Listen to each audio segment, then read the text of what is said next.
ಇನ್ನು ರಾಜ್ಯಸಭಾ ಚುನಾವಣೆಯಲ್ಲಿ ನಾವು ಗೆಲ್ಲೋದು ಗ್ಯಾರಂಟಿ ಅಂತ ಶಾಸಕ ಗಣಿಗ ರವಿಕುಮಾರ್ ವಿಶ್ವಾಸ ವ್ಯಕ್ತಪಡಿಸಿದ. ನಾಳೆ JDS ಮತ್ತು BJPಯಿಂದ ಅಡ್ಡ ಮತದಾನ ಆಗತ್ತೆ ಅಂತ ಗಣಿಗ ರವಿಕುಮಾರ್ ಸ್ಫೋಟಕ ಹೇಳಿಕೆ ಕೊಟ್ಟಿದ್ದಾರೆ. 135+3 ಶಾಸಕರು ನಮ್ಮ ಜೊತೆಗಿದ್ದಾರೆ. 100% ನಾವು ಗೆಲ್ತೀವಿ. ನಾಳಿನ ಫಲಿತಾಂಶದಲ್ಲಿ ನಾವು ಗೆದ್ದೇ ಗೆಲ್ತೀವಿ ಅಂತ ಅವರು ವಿಶ್ವಾಸ ವ್ಯಕ್ತಪಡಿಸಿದ್ದಾರೆ. ಗೆಲ್ಲೋದು ಗ್ಯಾರಂಟಿ. 135+3 ನಮ್ಮ ಜೊತೆ ಇದ್ದಾರೆ. 100ಕ್ಕೆ 100 ನಮ್ಮ 3 ಜನ ಅಭ್ಯರ್ಥಿಗಳು ಗೆಲ್ತಾರೆ. ನಾವು ಗೆಲ್ತಾ ಇದ್ದೀವಿ ಅಂತೇಳಿ ವಿರೋಧ ಪಕ್ಷದವ್ರಿಗೆ ಆಗ್ತಾ ಇಲ್ಲ. ಅದಕ್ಕೆ ಈ ರೀತಿ ಎಲ್ಲ ಫ್ರಸ್ಟ್ರೇಷನ್ ಆಗಿ ಮಾತಾಡ್ತಾ ಇದ್ದಾರೆ. ಸರಿ, ನಾಳೆ ಬೆಳಗ್ಗೆ ನಾಳೆ ಸಾಯಂಕಾಲಕ್ಕೆ ರಿಸಲ್ಟ್ ಬಂದ್ಬಿಡುತ್ತಲ್ಲ. ಹಿಲ್ಟನ್ ಹೋಟೆಲಲ್ಲಿ 6 ಗಂಟೆಗೆ CLP ಮೀಟಿಂಗ್ ಇದೆ. ಎಲ್ಲ ಒಗ್ಗಟ್ಟಾಗಿ ನಾವನ್ನೆಲ್ಲ 135 ಜನ ಕಷ್ಟ ಸುಖ ಮಾತಾಡಬೇಕಲ್ಲ.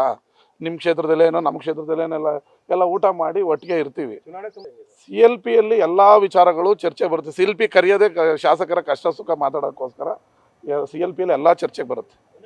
BJP JDS ಎಷ್ಟು ಅಡ್ಡ ಮತದಾನ ಆಗುತ್ತೆ ಅಂತ ನಾಳೆ ಗೊತ್ತಾಗುತ್ತೆ ನಿಮಗೆ. ನಮ್ಮದಲ್ಲ, ಅವ್ರದ್ದು ಎಷ್ಟು ನಮಗೆ. ನ್ಯೂಸ್ ಫಸ್ಟ್ ನಿರ್ಭೀತಿಯಿಂದ ನಿಮ್ಮ ಪರವಾಗಿ.